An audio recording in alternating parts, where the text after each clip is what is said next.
Welcome, everybody. I'd like to introduce you to Anthony Giglio, a good friend of BJ's. BJ's in the room with Emily. There he is. So their sons met years ago, and so then they became friends. And so big thanks to BJ for introducing us to Anthony. Anthony is a wine expert who uses storytelling to engage with and motivate countless wine lovers to trust their own tastes and relax the rules a little bit. His witty and unpretentious style has garnered him speaking engagements around the world at numerous festivals. He even does one here in Colorado, up in Aspen, as well as hosting hundreds of client entertaining events. Among his many hats, Anthony is the wine director for the American Express Centurion Lounge, the global network, and a longtime contributing editor to the Food and Wine magazine. And now, as we adapt to social distancing, of course, Anthony is bringing his expertise and sense of humor into everyone's homes by hosting virtual wine tastings, offering a fun way for us all to relax here on a Friday and engage with each other a little bit while enjoying some wine and food together while apart, of course. A few housekeeping notes. I'm assuming everyone already has their supplies. You need wine and some savory snacks, like charcuterie or nuts. I have bacon. It seems like a good thing to do for a Friday. And most importantly, water. Yeah, Anthony likes bacon. Sweet. You might also have a notepad to record any special thoughts from what Anthony shares with us. And one final note before we get started, since we are in meeting mode, it would help if you go ahead and up in the top, you see all of the faces, all of our line of faces. And in Anthony's photo, you should, if you hover your mouse over it, you'll see 3 little dots, and you can pin his video. And that way he will be targeted, on the big screen. As well, please try to keep yourself in mute mode as much as possible. We might ask if you can hit the reactions, the thumbs up, the high fives, all that fun stuff. And then, of course, throughout, if you have any questions, please throw those in the chat window, and we'll bring those out along the way. So without further ado, Anthony, take it away. Hello. Welcome, everybody. How are we doing tonight? I realize I can't hear you saying, awesome. I love being locked in my house. But I'm here to say welcome to happy hour on Friday night. I would immediately grab a glass and say, let's make a toast. But I actually thought it would be great to show you how to open a bottle of sparkling wine or champagne, because I'm the guy who's watching everything at the restaurant, ready to take everybody down for trying to blind you and me at the same time when they open a bottle of wine. So in my beautiful sparkling, hold on a second, I want to show you this. I made an ice bucket. Look at it, it's nice and sweaty from the ice in there. An ice bucket, I'm going to give you a lot of trivia and a lot of rules because I went to 18 years of Catholic school, so there's a lot of rules up here. I'm going to share the best of them for you. An ice bucket without water is useless unless you are displaying oysters. Do you understand me? If you don't put water in an ice bucket, and not by letting it melt for 6 hours, you make an ice bucket, you fill it to the top with ice, you pour some water halfway up, and when you put the bottle in, it actually sinks to the bottom and is surrounded by fabulous cold water and causes a thermonuclear reaction, which will chill your wine in 10 minutes. So I have champagne in here. Actually, this was sent to me about a week ago, 2 weeks ago, as like, hope you're okay in the quarantine. And I thought it was so nice of the importer to send it to me from Domaine Carneros. This is Le Rêve. It's a beautiful champagne from Taittinger. And this was what we poured at our wedding. But I'm going to say a caveat here, because before you think we're really fancy, my Italian wedding, my big fat Italian wedding in 1999 here in New Jersey, was 240 people. It's craziness. I didn't pour champagne for everybody. We poured Cava. Actually, I have our wedding Cava right here. Siguro de Judas. This beautiful bottle. The information's on the back, and I'll show you that when we talk. But this is what you pour for 238 people. And then at the head table, you pour La Rêve.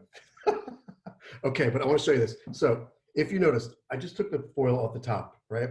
Now we have the cage and the key. Here's the key. This is what happens when you're at a restaurant over and over and over again. I watch as the waiter says, hi, I'm Brian, your waiter. And I'm going to tell you about tonight's specials. And they start turning the key with nothing protecting this from blowing off into your face. In this bottle is 90 pounds per square inch of pressure that will take the chandelier down and easily take your eye out. I'm not exaggerating. So when you take the foil off and you bring the key down to start turning it, your thumb goes up here and never leaves until I tell you. Ready? And there's a lot of switching of the hands. Who has control? Which hand has control? Now, left hand is holding the cork.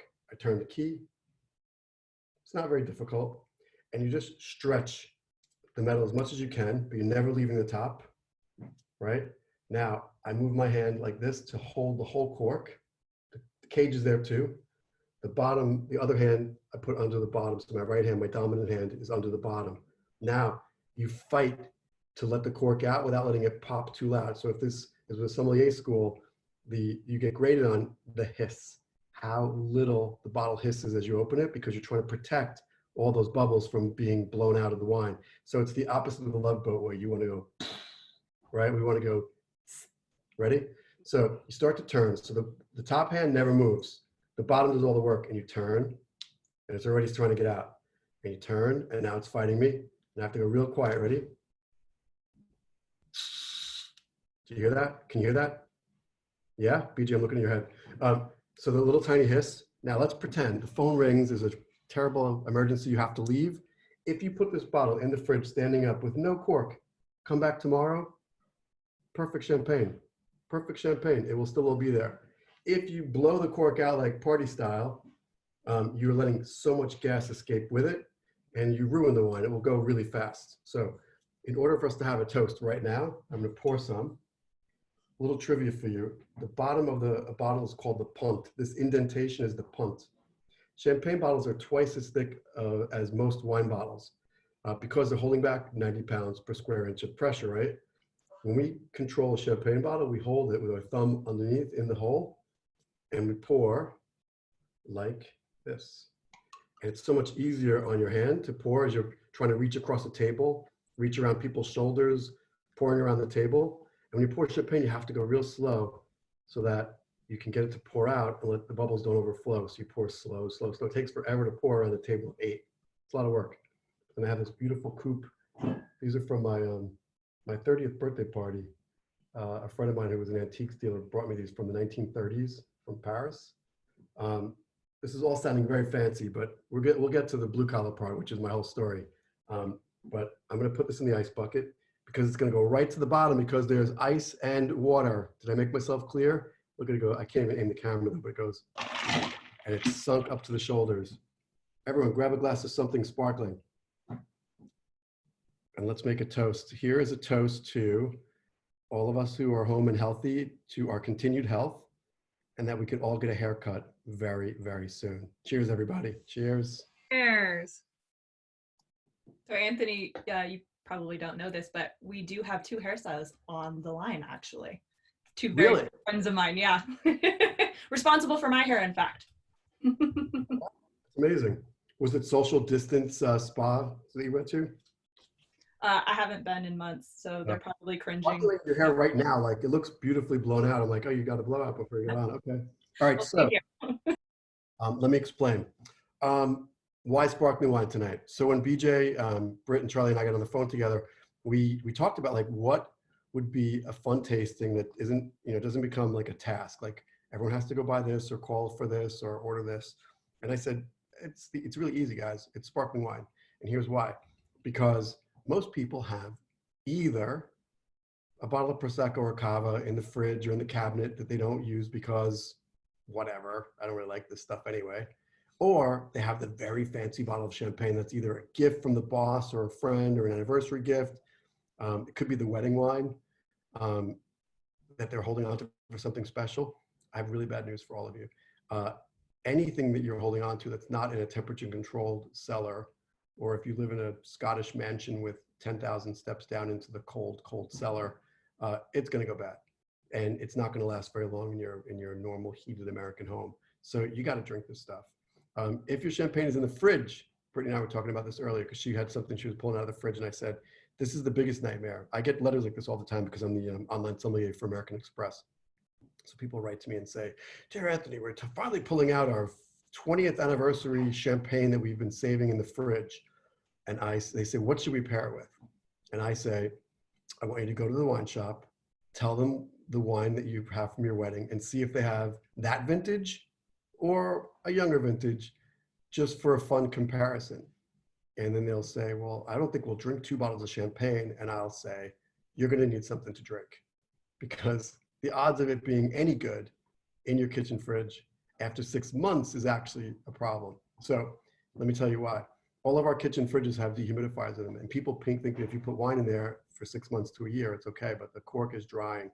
Dehumidification systems. I made a Mad Men comment to Brittany before. I said, remember, like in Mad Men, Betty is like in one of the scenes, it was straight out of my childhood. My mother used to have to defrost the freezer and put everything in basins in the sink while she emptied the freezer and chilled the ice and all this. That was pre-defrost. So now they all have defrost in the fridge and the freezer, so there's never any condensation or anything. But what it does to cork is it sucks it dry. And if you didn't know this, the cork in every single wine bottle is there to protect air from getting in, but it's porous. And if you lay it side, if you leave a bottle standing, for even in your house in your closet for 6 months, the cork is drying. And it might dry, you won't notice it, but it could dry a millimeter, and that's going to let air in. So it becomes a chimney for air to come in and ruin the wine. So if you have wine in your closets, under the bed, in the kitchen cabinets, in the fridge, I'm going to ask you right now to think very clearly about your priorities and do your job and drink that wine tomorrow. Do you hear me? By the end of this weekend, I want you to get rid of all the wine that's laying around dusty in your house. You're going to chill it all down in an ice bucket that, by God, has ice and water in it, and you will be ready to take on that wine, because you're going to chill your red wine too. It's another part of my whole spiel, but red wine should never be served room temperature. It should always be served slightly chilled, good 5 to 10 minutes in an ice bucket, and everybody's happy. Are you with me? Show of hands. Everybody with me? Yes? Okay, I'm going back in for a social. Cheers, everybody. Okay, part of my gig, a little about me. I am an Italian-American kid from Jersey City, New Jersey. If we were in the same dining room together right now, I'd say, anybody got a problem with that? That's an icebreaker, because I'm the guy defending Jersey City my entire life, never ever believing it would ever crawl out of the pit it was in my entire childhood. It was terrible there. It's like, well, New York City in the 70s was pretty bad too, but it came back a lot faster than Jersey City. So I never thought I'd live to see the day where Jersey City was so on fire with culture and restaurants and bars and things like that. So I'm excited that I'm still here. But what that does is, what it teleports to people when I'm all around the country is that, like, okay, so I'm a city kid from a very blue collar city. And I come from a blue collar family, and I say that, I'm like, listen, there was no pretense in my house. Everyone thinks because I'm a sommelier, I'm a wine expert, I'm a snob. I definitely have an opinion, but and that's part of the job. I'm paid for. I'm a journalist first who studied to be a sommelier so that I could learn to write about wine with authority, and then it became a great vehicle for all different things. I became a restaurant critic for almost 15 years. I have been writing about wine for almost 30, and for 25 years, I've been hosting the Food and Wine Classic in Aspen, where I host seminars for like 250 people in these big tents, and just have so much fun because I never forget where I came from. And I think I'm so lucky to be here talking about this ridiculous topic, that terrifies people, intimidates people. And I'm here to make fun of it all, because where I'm from, we don't take any of this too seriously. And that's what I try and always put out there to say, I'm here to make everybody comfortable with any resistance to wine. Like people always are afraid to ask me questions like there's a wrong answer, there's a right answer. Here's what I'm going to tell you right now. There's only one wrong answer to any of your questions, and that answer is white Zinfandel. Do you hear me? That is the wrong answer to everything. You never drink white Zinfandel ever again, and we'll be friends for life. That said, everything else goes. Honestly, everything else goes. If we were hosting a formal tasting, I would show you 6 wines. And as soon as we're all released from our cages, I hope we'll do that together someday. But 6 wines, and I said this from the very start, we're going to try each wine 3 times, and each wine gets 3 sips, because the first sip never counts. The second sip we taste for balance, And the third sip, we try with food to see what happens. And I say add fat plus salt. And that's what all of you made those little snack boards. It could be potato chips, breadsticks, cheese sticks. My wife made me a beautiful platter with olives and pistachios and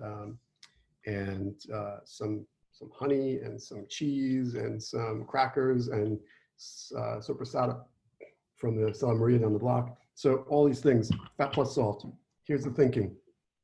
You've all taken a sip of the wine right now. You've all taken two. But now I'm going to ask you to take one with me together. I'm a victim of 18 years of Catholic school. There's a lot of rules, I told you. We're going to taste this together for a collective epiphany. I want you to taste this sip, right? Swish it all around your mouth. Taste, taste, taste all around like it's mouthwash when having tea with the Queen. Wait until I go like this to swallow. Cheers again.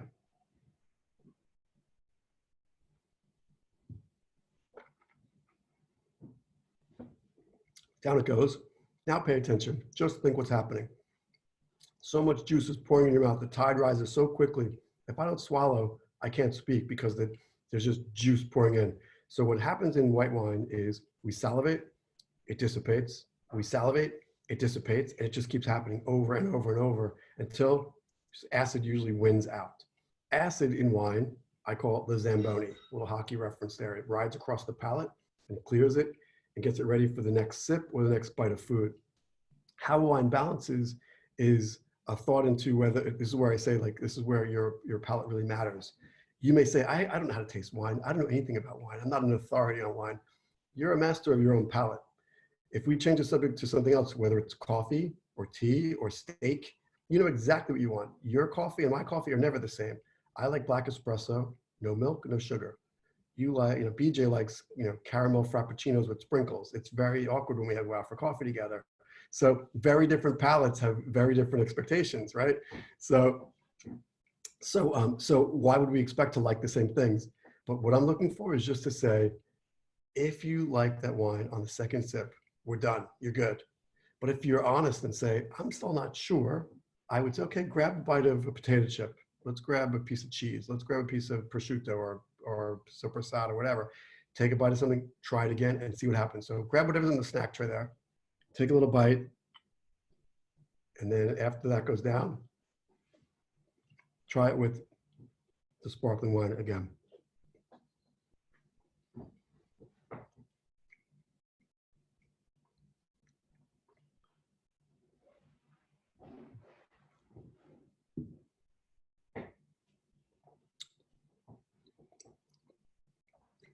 Now, depending on what wine you have, and I'm going to talk about all the wines you have out there, first thing you notice is the acidity calms down. It's not less juicy. It's still juicy, but it's not as juicy as before, right? But it's more silky, more smooth. What happens is a little bit of fat on the palate, a little salt, covers the palate so that the acid on the wine is muted, calms down a little bit. That could be great for most wines, but some would actually suffer or collapse. But the point is this, I would ask you, remember the first sip never counts because everything's out of whack from whatever was on your palate before. That was another wine, you brushed your teeth, you had coffee, whatever. First sip, forget about it. We call it the rinse. Second sip, we measure. Wow, I really like how juicy this is, or oh my God, it's like a flood of juiciness, or wow, that's really delicious. On a hot day, which we here in the New York area have not had any pleasant weather for weeks, but on a hot, humid day, that acid is the ultimate refresher. It's like lemonade. That's why we love lemonade in the summer, because of all that acid. If we don't drink super sweet, horrible, pre-made lemonade, but real lemonade has a good amount of acid. That's why we gulp the acid, we love it. And I say, if you like it, great, we don't have to talk about it anymore. But if you're not sure, give it that third sip and see what happens. And when you pair something savory, let's just call it savory, fat plus salt, take another sip of something. And if you still don't like it, then I say, we're done. I respect your palate because you know what you like and you know what you don't like. We move on. There's 5 other wines on the table we could still try. If at the end of trying all 6, you still don't like a single one, we may have to talk about your smoking habit, because there's got to be at least one wine we like on this table. But the joke is this, I'm not here to judge. I'm here to just make suggestions, and I want to tell you what I'm looking for, and then you make your own decisions, because it's the same if we go out for dinner and I order the steak tartare and you want a well-done burger. I don't want to bite of yours. You don't want to go near mine, but let's try and find something in the middle we could drink together. And that's what we're doing right now. So let's talk about what you have out there.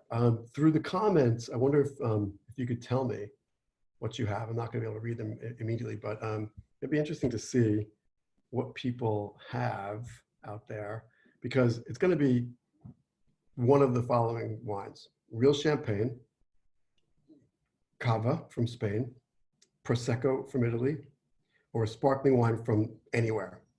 So I'm curious to see what we have out there. We have Minota Prosecco. I have one too. Hold on. I have one right here. Where was it? Here it is. Minota Prosecco. Eponina California Sparkling. Good. I have a California Sparkling right here. I have Brooks. Actually, not California. This is Brooks from Willamette Valley, Oregon. There's the Eponina. We didn't have anything sparkling, so we're drinking a Russian River Valley oak fermented Chardonnay. All right, Cynthia, awesome. I'm embarrassed to say I'm drinking a red, an awesome Zinfandel. Is it chilled though? I need to know, Odd Mungai, is it chilled? I need to know if that Zinfandel is at least slightly chilled. If it isn't, you have 20 minutes to get it in an ice bucket before we lose touch. Lucien Aubrecht, Cremant d'Alsace, yes! I have a Cremant de Loire here. I'll explain all these terms. This is good stuff. Prosecco, Prosecco, because everyone has Prosecco in their house. Sorry, we broke the rules and are going with a red. It's a typo, something Alexander Paso-Robles, okay. All right, so we have a good mix of things here. For those of you drinking red, enjoy. That's great. You're just gonna pretend you're drinking sparkling wine. But for those of you drinking sparkling, let's talk about what this all means. It's very confusing. I love to say this. When I go to a party and it's like the fancy party with the waiter with the tray, and he or she walks by and they literally they have a tray with 12 flutes on it, and they're like, champagne. Here's what I want you to do. I want you to lean in and say, really? Really? Is it really champagne? The waiter has no idea and starts to sweat. They really have no idea. And this is why when I plan events, my rule is I want an empty bottle of sparkling, whatever it is, on the tray, surrounded by the glasses with the wine in it. So that when you walk around, the waiter doesn't have to be humiliated into even talking about it. You could just say, but I want them to know what it is. You could just say sparkling wine. The rule, this is what my point is. Most of the time, we call anything that sparkles champagne. Maybe you don't, maybe you're smarter than that, or maybe you just have more experience than that. But most people say, oh, if it sparkles, it's champagne. It's a problem. And it's also a marketing thing that Champagne owns exclusively. How many people remember this? LVMH, the luxury house, owns everything. They own so a huge luxury house. They tried to create a perfume called Champagne about, I'm going to say 10 years ago.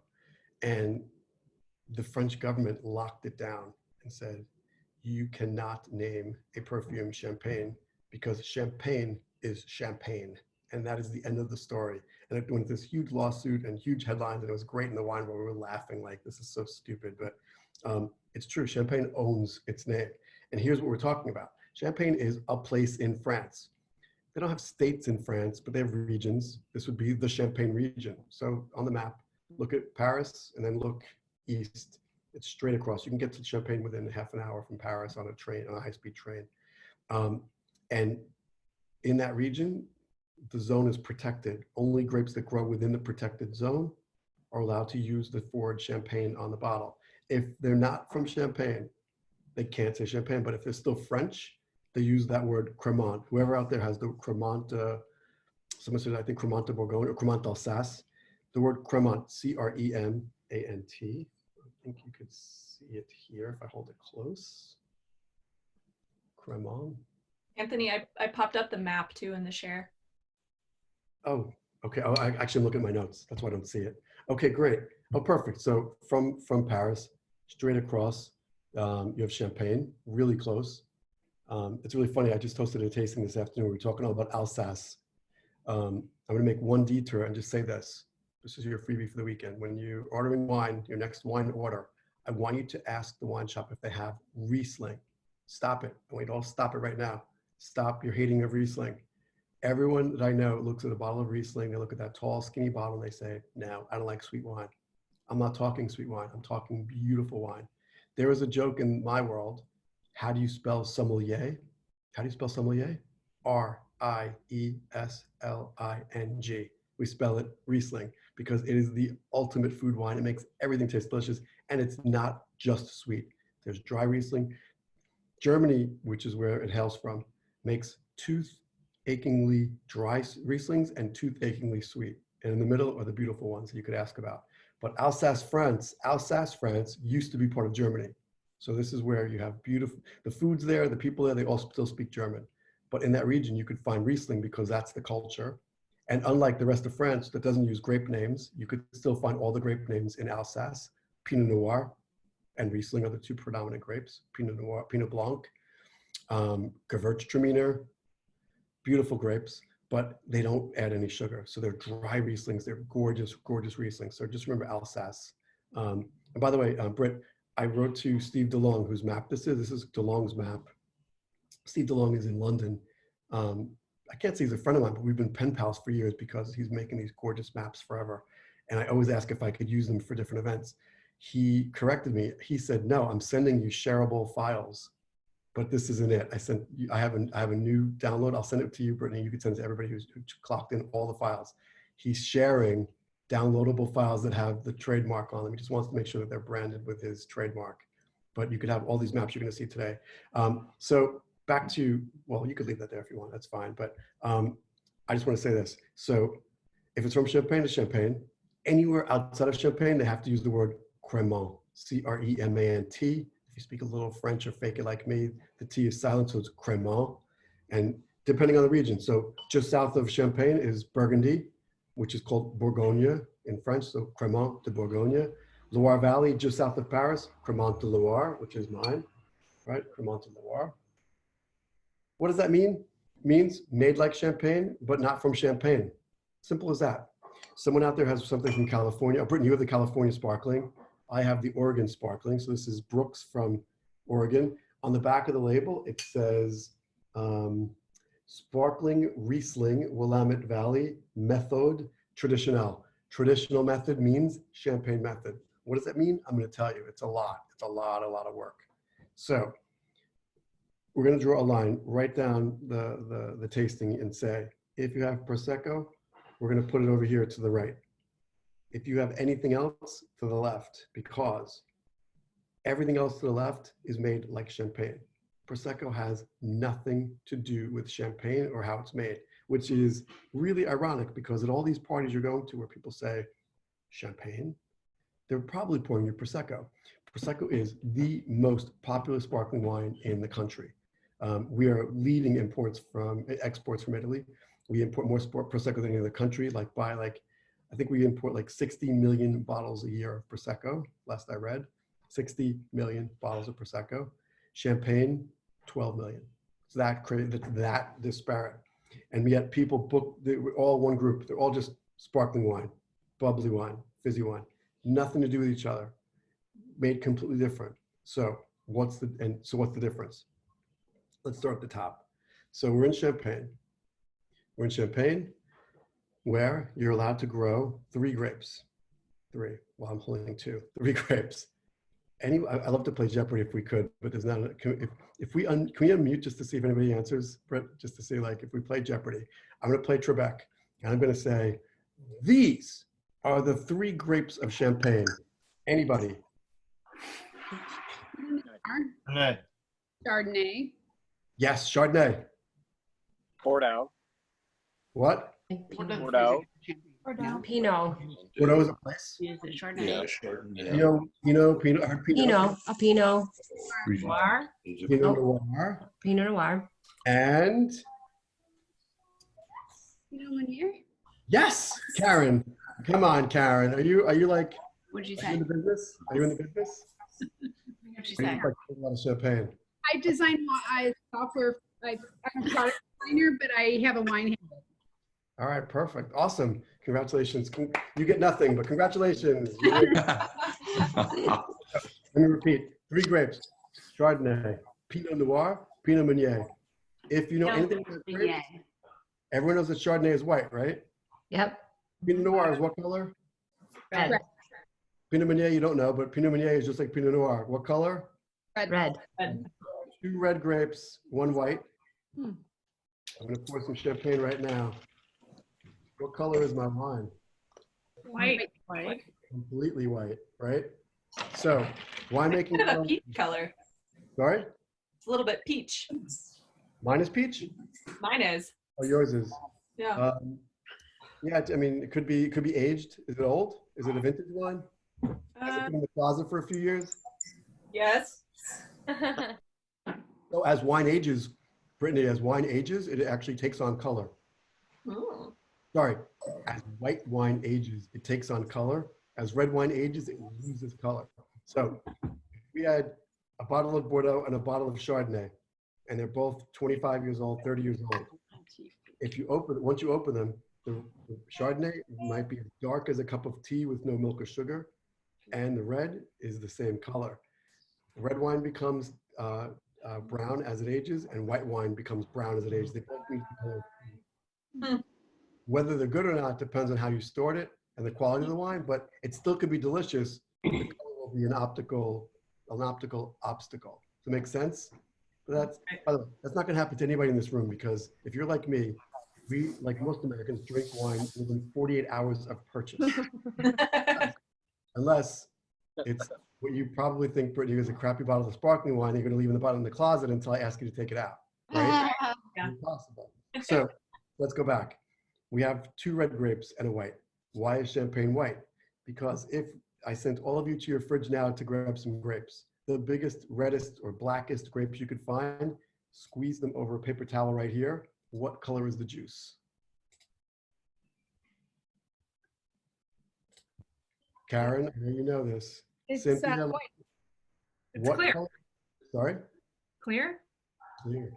So all grapes are, sorry, all wine is born white until skin touches juice. So the biggest, darkest skin grapes, squeeze over a paper towel, clear, completely clear. Squeeze them into a tank, let the skin fall in, and let it bleed. And that's how you get rosé. When you leave it longer and longer and longer, you get red wine. And a whole bunch of other chemical compounds that come into it that make it very, very different than white wine. So does that make sense to you now? Which I love to say when people say, "Oh, I get headaches from red wine." I'm like, "Really? What do you drink?" I love this. I love White Zinfandel, which we can't even talk about.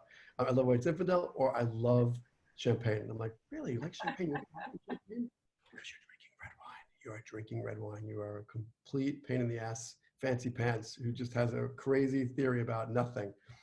Here's why you might get headaches with wine, by the way. If you get headaches from drinking wine, there are 2 reasons. One of 2 reasons. One, you're not drinking enough water.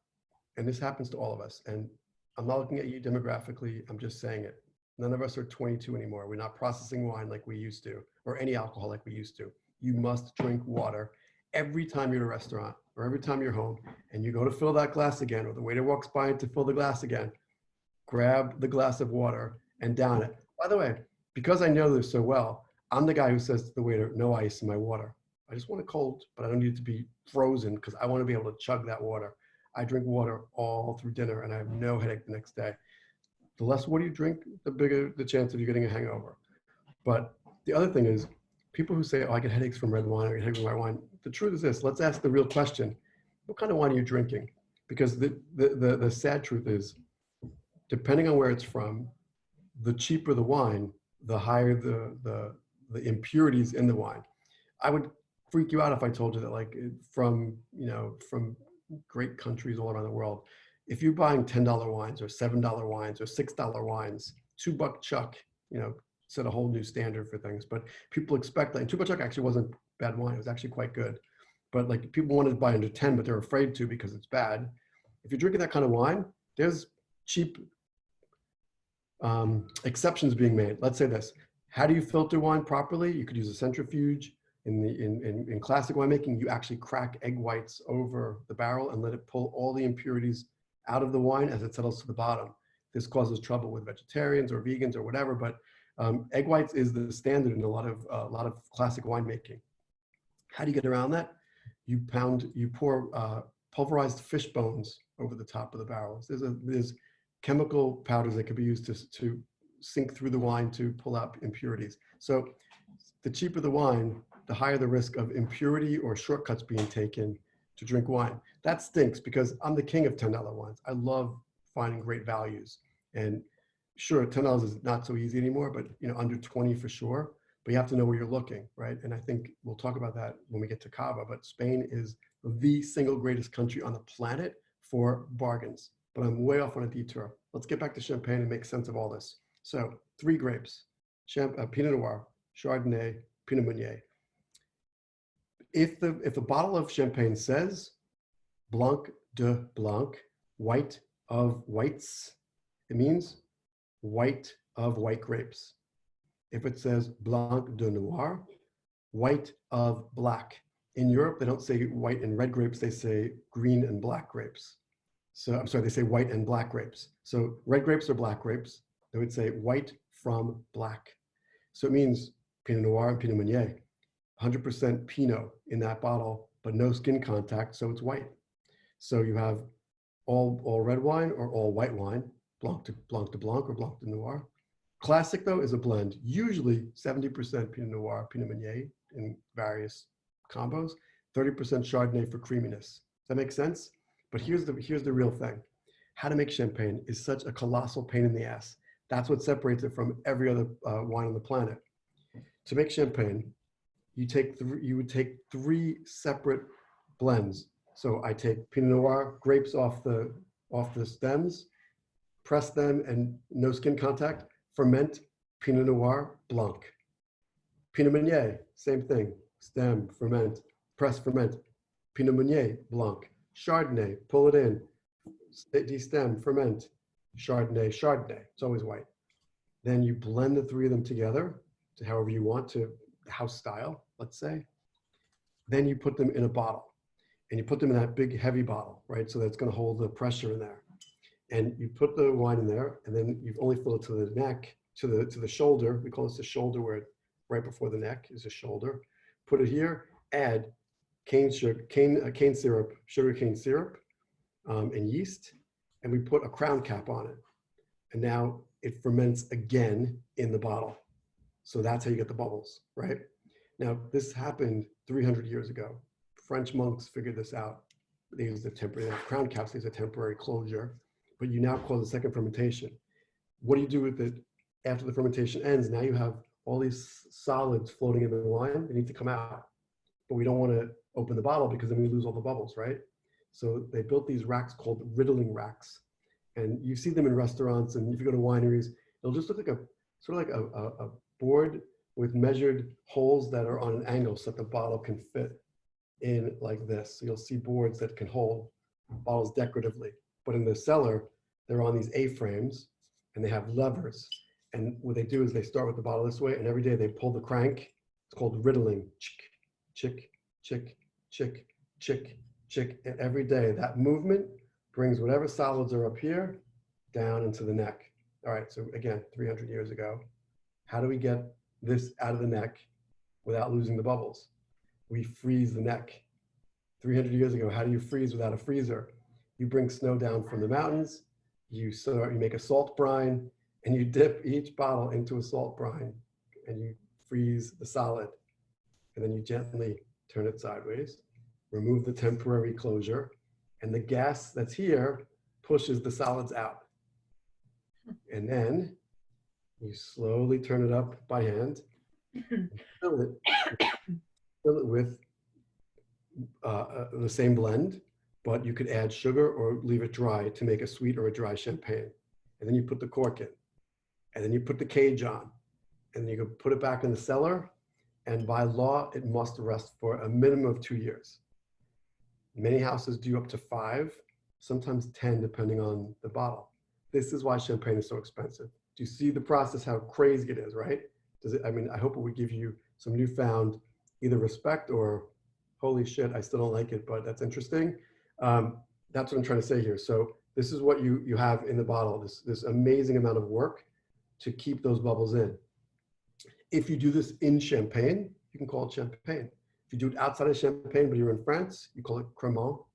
If you do it anywhere else, you have to call it traditional method sparkling wine, or like Brooks does here, method, where's the Brooks? Brooks, they say on the back, method traditionnelle. So to put a little Frenchy twist on it. And it tells you that it's been made in that painstaking way. Why do I tell you that? Because the other way, well, hold on, before we go out, method traditionnelle or Champagne or Cava. Cava is made the same way. Cava from Spain is made the same way, except that it's not France. And this is all about real estate. Spain makes Cava all over the East Coast near Barcelona, north and south of Barcelona in Catalonia. And they're everyday wines. They're not done with aging and oak barrels and all this crazy stuff. They're just everyday wines that are delicious, and they're value priced, but they're made in the same method as Champagne, but just in a much faster method because they're not aging. So a classic Cava, I have one here. Don't I? Should I put it down? Oh yeah. So like a simple Cava looks like that, right? Segura Viudas is a producer I've known for years. They make this crazy, like, I mean, this bottle weighs 10 pounds. It's got this beautiful crest on it's metal. This is metal right here. It's actually glued on the bottle. And it's got this metal bottom that becomes like a carafe if you could break it off, I guess. I'm not sure if you could, but anyway, it adds like 3 pounds to the bottle. But this is Segura Viudas Reserva Heredad Cava. I think it's about 18 bucks. It's crazy. And that's all they're going to get for it because it's not Champagne. That said, where do we go with Prosecco? Completely different animal. But I'm going to say it right now, we need a social. Cheers, everybody. We also have some Champagne questions, Anthony. Oh, good. Let's do that before we move to Prosecco. Tell me. So one was so this is from Cynthia Kellum. What year does the vintage represent? The year the Champagne was bottled? Question mark. No. So, well, yes and no, but technically the year the grapes were grown and it was bottled. So super geeky Champagne, if you go onto a website of say Moet Chandon or whoever, it will show you the date that it was harvested, bottled, and then dégorgement, disgorged.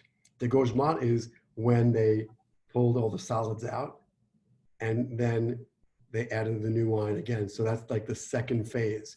We've now, second fermentation is done.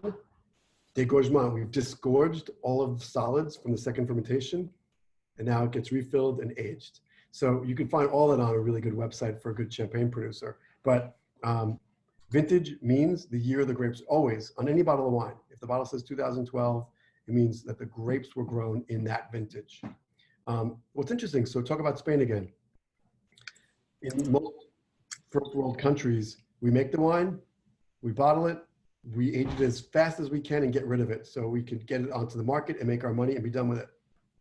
Spain ages its wines until it thinks it's ready to give on the market perfectly.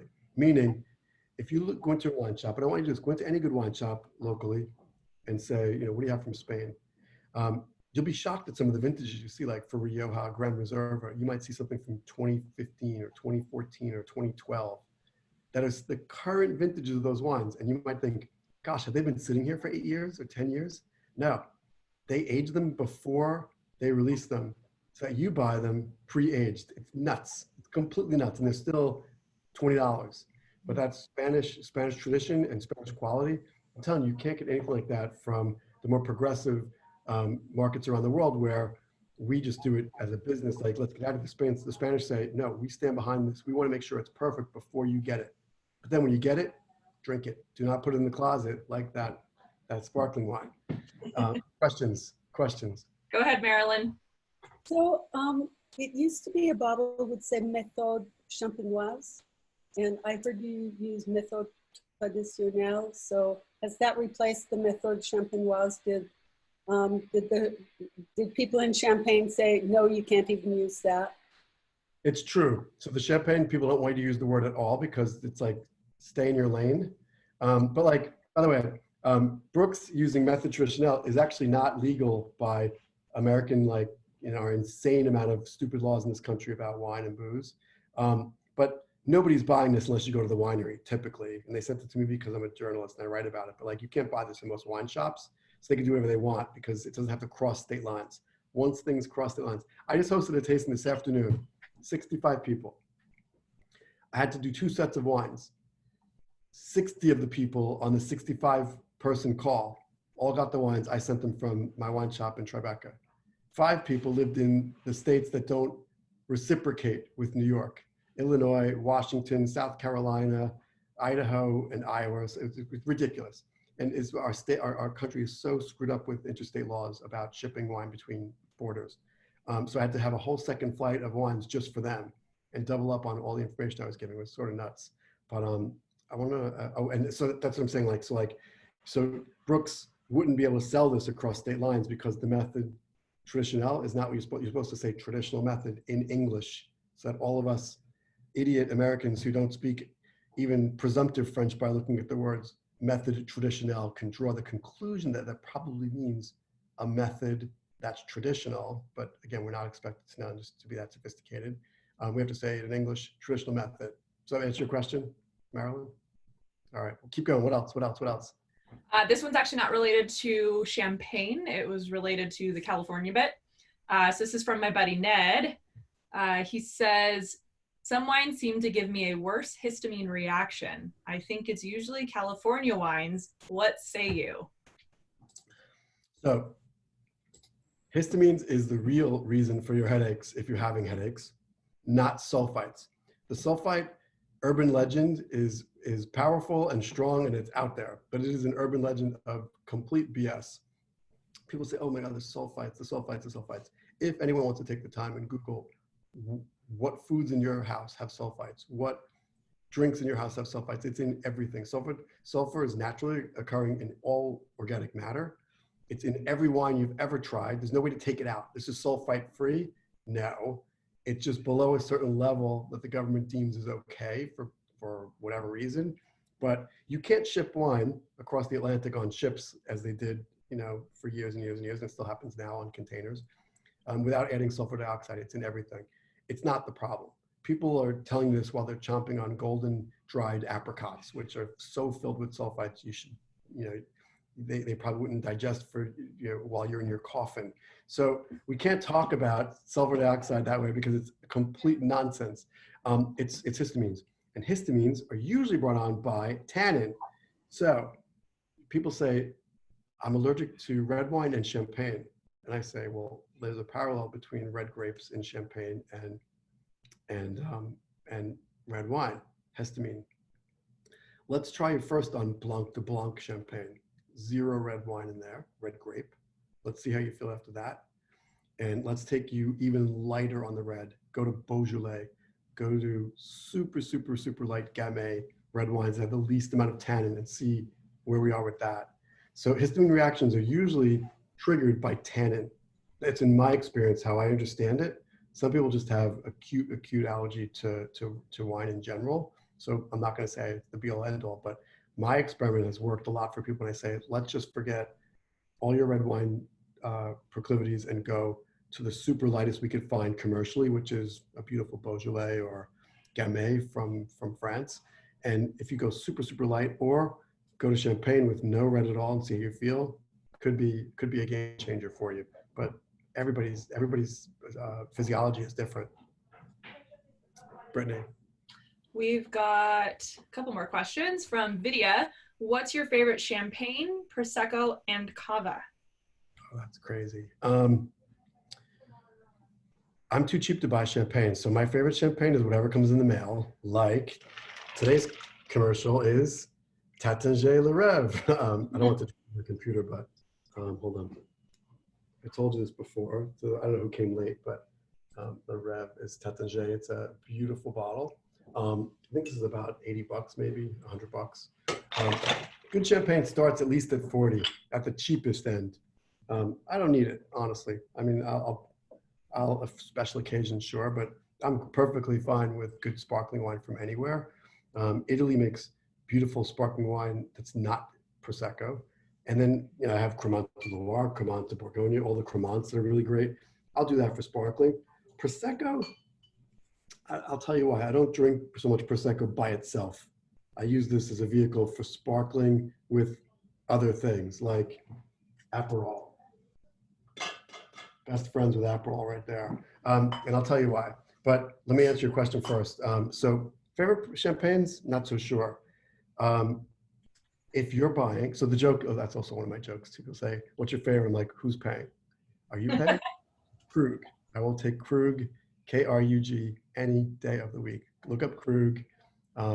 Ask for Krug for Christmas. If someone's going to buy you some Christmas champagne, it's Krug. Krug is seriously some of the greatest champagne I ever had. I also love some of the grower champagnes like Pierre Peters, which are small producers. Pierre Peters is fabulous. For Prosecco, Mianetto. Honestly, Mianetto is one of the best. One of the best and they're actually on the higher end of Prosecco, so more like $18 to $24, but really good quality. Cava, I don't drink a lot of Cava, but when I do, I mean, $18 or $20 for Segura Viudas. The presentation alone is the one this is what you want to bring to the guests as, you know, to the host when you go to a dinner party, which is something I say all the time. Here's something that I get asked over and over again.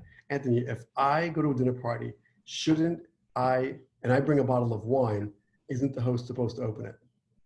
I'm very sorry to tell you, no.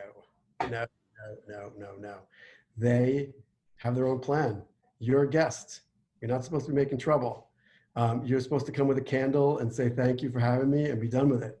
Don't bring me flowers either in cellophane that I now have to stop what I'm doing and find a vase and a scissor and start hacking flowers when I'm trying to get you an appetizer or a cocktail. Bring them in a vase, I'm very happy, but don't bring me fresh flowers either. Just stick to the plan. Bring a cake if you offered it, bring dessert if I asked for it, bring a bottle of something that I'm not gonna drink in front of you. But here's the funny passive aggressive move that I do. I bring 2 bottles.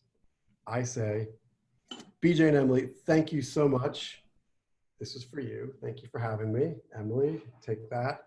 And then I say, and I've been saving this for us to have together.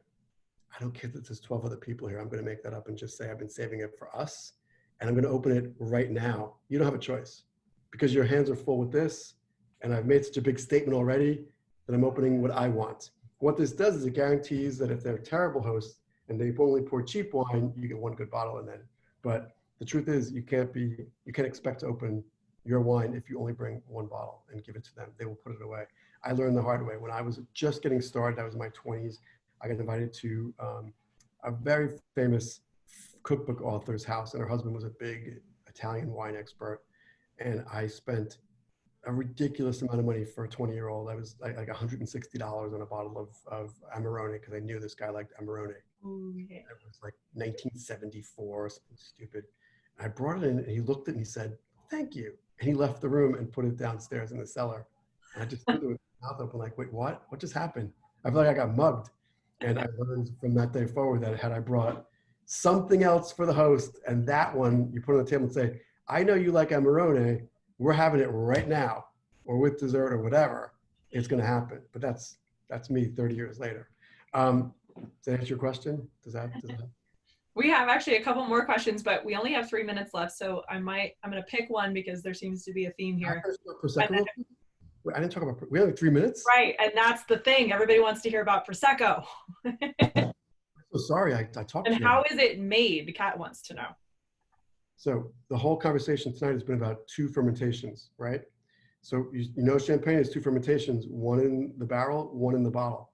Prosecco is 1 in the barrel, 1 in a giant tank called an autoclave. It's a big cylinder, a stainless steel cylinder that you can then pour the wine in after it's fermented, add the sugar and the yeast, and in bulk create the second fermentation that will be trapped in the autoclave, that cylinder, under pressure, and then they could actually from there put it right into bottles, close it, and serve it. So here's the colossal difference between champagne, sparkling wines, traditional methods, sparkling wines, champagne methods, sparkling wines, all the ones on that side of the aisle, and Prosecco.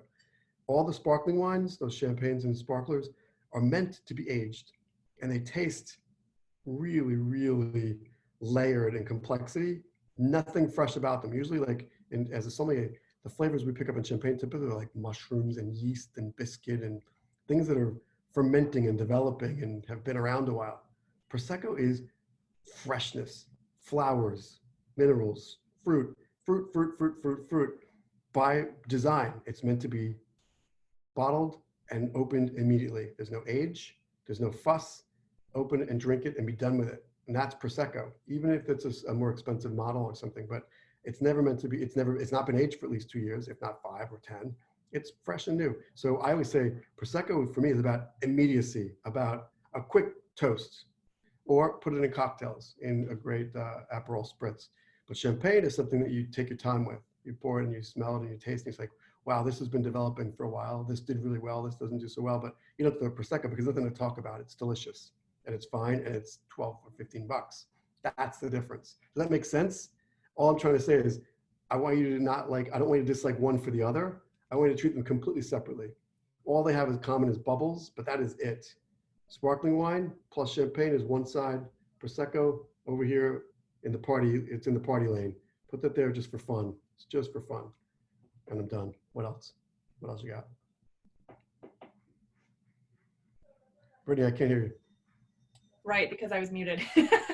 It is 5 o'clock on the dot. If folks want to stick around, we can do maybe a couple more questions if you're available. Yeah. But yeah, I guess we can do that. Let's see. Karen wants to know, can you tell us about your wine store in Tribeca? So Verve. In New York as well. Yeah, Verve Wine Shop is my good friend Dustin Wilson and his partner is Eric Railsback from San Francisco. So they have one shop in New York, one shop in San Francisco. So it's called Verve Wine. Dustin is from he's a master somm who started in the Somm documentary. Those, I don't know if you're a real wine geek, you know, there was 3 films called Somm, Into the Bottle and another one, I can't remember the name of it, but talking about how you become a master sommelier. I am not a master sommelier. 30 years ago, nobody cared about that kind of thing. And I never wanted to be that super geeky about it, to be on the floor serving wine or like that. I just want to be able to write about it and make people comfortable. When I became a sommelier, when I became a journalist, I threw half of the things I learned as a sommelier out the window because I didn't want to be so technical. But Verve, beautiful shop, great wines. They ship everywhere except to those 5 stupid states. But that said, it's a great shop and you should tell Dustin I sent you. What else? Well, last thing, just in case anybody needs to drop off. If others want to do a similar wine tasting with you, I will be sending that contact info in the follow-up email. So you will be getting that as well as the DeLong maps that Anthony mentioned. But Anthony, is there anything that they need to know if they want to do a similar session with you? So for 18 years, I've been the online sommelier for American Express Platinum card holders, getting questions that, you know, serious and ridiculous every week. I get at least 2 or 3. It's people asking common sense questions that they're just not sure about because it's anonymous. I don't like, at least I don't see them face to face. They think there's a right answer and a wrong answer to everything. But what I wanted to say to you is that you know I have my contact. We could be direct in touch with each other. But he's going to give you my website. It's anthonygiglio.com. My Instagram is @AnthonyGiglio, Twitter @AnthonyGiglio. You could DM me, ask me any questions. You don't need to be a platinum card holder. Remember to ask me questions. And the truth is, there's really no question I won't bother with. I'll try and help you as soon as I can. But my goal, my purpose is to make everybody just feel good about what they're drinking, not feel defensive about it. If you have White Zinfandel, you'll never drink it in front of me. That's all. If you drink it away from me, I'm not going to judge. But you're going to enjoy whatever you have and have a good time. That's it. That's all I want you to do. What else? Speaking of having fun, you mentioned your Instagram, and I know this from the past session that I joined. You do, what's it called? Sunday Sauce on Instagram, Sunday. right? 5 o'clock Eastern, 2 o'clock California time, anywhere in between for you in Denver. My buddy Josh Phelps, who's a winemaker out in California, he and I just started playing with this idea of Instagram Live, and we call it the Sunday Sauce. And it's mostly wine talk, food talk. It's not too geeky, but we're both Italian kids. He's from California, from Jersey, and we talk about like what we have on Sunday to eat, but what foods there are. And we're taking it, it's week 5 this week, and it's finally we have like cheese pairings from cheese expert Laura Werlin, who's coming on. Well, she'll be there. She can only have 2 at a time on Instagram Live, but she'll be chatting away. She coordinated cheese deliveries that just came today to my house from Gary's Marketplace, which is both in New York and California. They ship all over the country. So we're having cheese pairings with these beautiful ones actually from Lale in Napa Valley. So we have Lale Cabernet and Lale Sauvignon Blanc. Beautiful. And Kelleher Chardonnay. So here's what I'm going to tell you. In quarantine, I have an office in the city because I told you, a lot of states are annoying about wine shipment. I have nothing shipped to my house because it's never easy. New Jersey is notoriously difficult. But everyone is saying, Anthony, I want to send you wine. I want to send you wine to taste and to talk about. And everything is coming. It's unbelievable. Like in this crazy time, FedEx is not holding restrictions. Customs, it's like customs for New Jersey. No one's blocking anything, and I'm getting a ton of great wine, and people want us to talk about it. So I'm making lemonade with lemons and saying like, all right, I'm home here. What can I do with all this wine that's coming in? I would normally be writing about it or hosting events and things like that. So we'll set up some tastings with themes. This is about these iconic Napa Valley producers. We'll pair it with cheese. Last week we paired it with we did a pantry raid, we called it, which was all the junk we could find in the pantry that would work with the wines that Josh makes. And then next week we have a bunch of producers from Sonoma Coast with beautiful Pinot Noirs and really beautiful Sauvignon Blancs. I don't know what we'll pair them with yet, but we're just trying to make something fun, trying to figure out new things that we could do to engage with people, because I'm sure just like you, I feel like I need to see this screen every day. I like looking at all 12 or 13 of you and saying like, I'm a social animal who's completely caged right now. So any way to connect, I'm trying. These Zoom tastings are just amazing. BJ, thank you for teaching me Zoom, because I hadn't even heard of it a month ago. And now I've booked to taste, I have 7 Zoom tastings in the next week or 2. And the proposals are just coming. I mean, the asks for proposals are coming in, and I'm going to do as much as I can. And maybe this will be the way people want to taste on a Friday night rather than having to leave their house and get dressed and go out. Maybe they want to sit, chill with me on a Sunday afternoon and drink some wine. I don't know. Could be one piece of my business, but I'm thrilled to do it because I'm thrilled to be connected with people. That's what I do. I need to connect. So thank you. We know you're wearing pajama pants. What? You know you're wearing pajama pants. No, actually, I have pants on. Anthony, this is Harry Gianetti. Thank you so much. This was really, really enjoyable. Thanks, BJ. It was fantastic. And I just want to let you know my salty snack was popcorn with your fantastic salt that you make homemade. Super salt? Yeah, your super salts. Yes, you have to let everybody up. know about your super salts. It goes great on anything, but I had it with popcorn tonight for my salty snack. I'll tell you real quick. Super salt. I make this. It's so awesome, guys. And it's such a cool design. I have everything lined up and ready to go. I'm having it made in Italy, in Bologna, where the products are just so good, and things are much less expensive there because there's so much of everything good there that's not crazy. Because I went through the local routes of co-packers. I went through Brooklyn, the Bros. It's very expensive to make bespoke salt. You know what I'm saying, dude? Chicago, which is like the second market for that, and it's still outrageously expensive. So I went to Italy and found this amazing producer in Bologna. So we were all ready.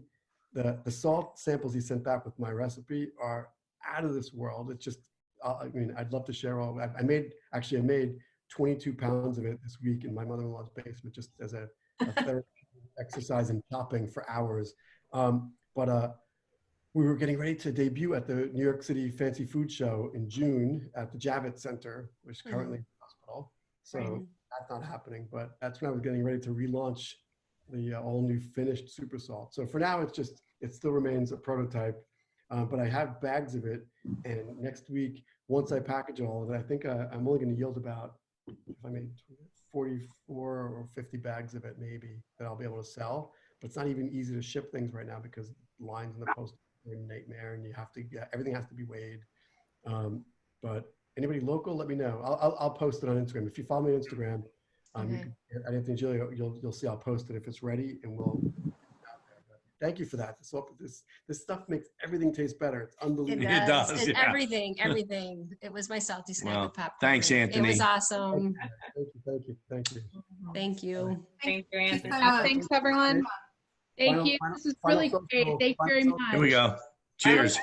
Cheers. And again, Anthony, thank you so much. I will get that follow-up email out. It is Friday, and I'm going to enjoy my weekend, so Yes. apologize in advance. But I will send that email out with your website, Instagram, email, and probably Super Salt too. Since And those that's, beautiful maps from Steve DeLong. Oh, too. there's and the maps. Yes, I will. Thank you all. Thank you so much. Beautiful. Thank you. Have a good night. Bye, everybody. And thank you, Anthony. Bye. Good to see you all. Have a great weekend.